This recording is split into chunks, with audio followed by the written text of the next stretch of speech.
Okay, I dug up a few artifacts from my past. Star Trek convention that I went to many moons ago for our backdrop here. And this is a little oddity from the Star Trek customizable card game. Oh, I'm sorry. I just very shaky at the beginning of the video. I'm sorry. This was the Enterprise collection. This is the last release that they came out with for first edition. It came in this little plastic pouch like this, and that's how it was shipped to me. And there was such a delay after I had ordered this. You had to order it through Decipher's website, the company that made the game itself. There was such a delay that I contacted them and asked, hey, where is it? And they were apologetic, sent me one in the mail right away, and then a little while later the original order, I guess, processed, and I ended up receiving two. So that was a good deal. I got two for the price of one, and I'm not complaining at all about that. This last set, the whole game, when it launched in '94, was based around Star Trek The Next Generation. A little while later they added Deep Space Nine characters. That was sort of getting into the heyday of the game. They added in the original series, Kirk and Enterprise, this version of Kirk. And then towards the end, they brought in the Voyager series as well. And their last full set that they released in booster packs was based around the movies. That was around 2002, I believe. I'd have to double check, but maybe... yeah, around there. And then they transferred it over to a second edition. And second edition was different, and I never got into it as much. Wixaban says that this set came out in 2005, although I remember the ordering process starting well before that. And I'm not sure exactly when I finally received them.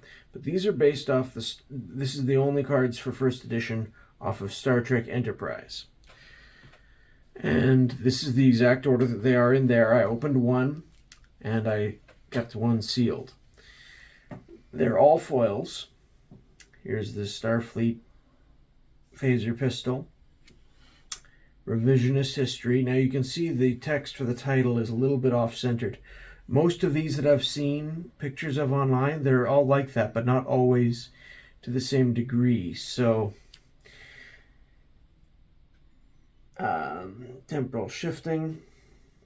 This card, if you had a bunch of them, could be a good engine, because that player targets a player. That player can choose to either discard 3 cards from their hand or discard 1 alternate universe card, which these are. If that player discards an alternate universe card, they may draw up to 4 cards. So you can use it to force someone to discard cards or to draw more cards yourself. If you have a bunch of them, you could cycle this and really get things going with these. Here's the headquarters card. This is for Starfleet. So this is before the Federation of Planets had happened. And then you're into the characters for the series. So here's Charles Tucker III. They've all got a fairly good set of skills. But because this was the only set that included Starfleet, Elizabeth Cutler, the card pool you have to work with to build a deck would be extremely limited. Even with 2 sets, I hemmed and hawed about building a deck and never actually thought it would be worthwhile to actually attempt it. I'm curious if anyone has. Please let me know in the comments. I would love to know how it plays to actually build a deck based around primarily these cards here and things that would work with them. Hoshi Sato. Jeremy Lucas. Here's the captain, Jonathan Archer. People used to make jokes about it. The actor was famously at that time from Quantum Leap and jumping into Star Trek. So, but from what little I remember of the series, I didn't pay attention to it for too long. I was busy with university at the time. There were some interesting character moments. Some of the highlight characters. Maxwell Forrest. The Doctor, Phlox. T'Pol, the Vulcan member of the crew. Travis Merriweather, and here's the Enterprise version from NX Classic from the show Star Trek Enterprise. And this ship gets is attributes +1 for each Federation big star you have aboard it. So its stats start very small to begin with, 6, 4, 5, but +1 each for each Federation big star. So Archer is 1, T'Pol is 1, Merriweather, Malcolm Reed, Sato, and Charles Tucker and Maxwell. So you could get up to 6 or 7 plus 7 each to each stat. Potentially would make this quite a strong ship if you got them all on board. And on top of that, Archer, who's the captain, can download Captain's Log, which would give it another +3 to weapons and shields. So it's possible to get this going to a substantial ship. And then the last card is a tactic card, T'Pol Sung Maneuver. Not the strongest tactic I've ever seen, but tactics aren't regularly played in most of the people I've played with, unless you're building a specifically battle-themed deck.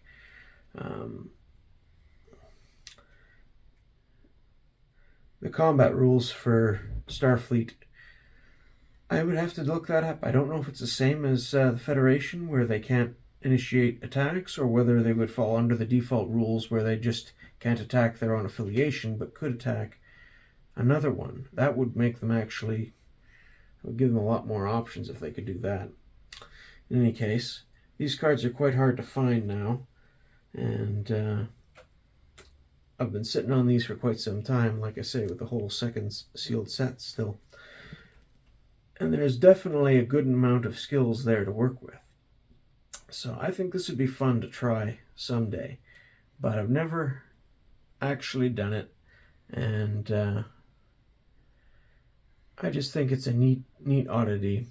I love Star Trek, and this series was sort of the end of the big run when I was getting through my teens, and by this point, like I said, I was at university, and a lot of life changes shifting, and wasn't paying as close attention to the shows, but it's always been an interesting point, both in terms of the collectible card game, which I enjoyed quite a bit, and what few memories I do have from the TV series at that point. So I just wanted to share this, and I couldn't find much information when I was looking around on YouTube before, but hopefully that can change and we can share some ideas. And if anyone has tried it, again, I would love to know how this plays out as an affiliation to build a deck around. I may try it myself one day, but yeah, it's a very, very cool little piece of history in the game, being that last first edition release, which was sadly, while they were still doing second edition, but getting towards the end of Decipher's run, as they were slowly collapsing as a company after their unfortunate embezzlement problems and things like that had gone on. But the game itself was quite good and quite memorable, and to this day I still enjoy pulling it out from time to time and having a game, or just thinking about strategies. In any case, I hope you enjoy this, and have a good day.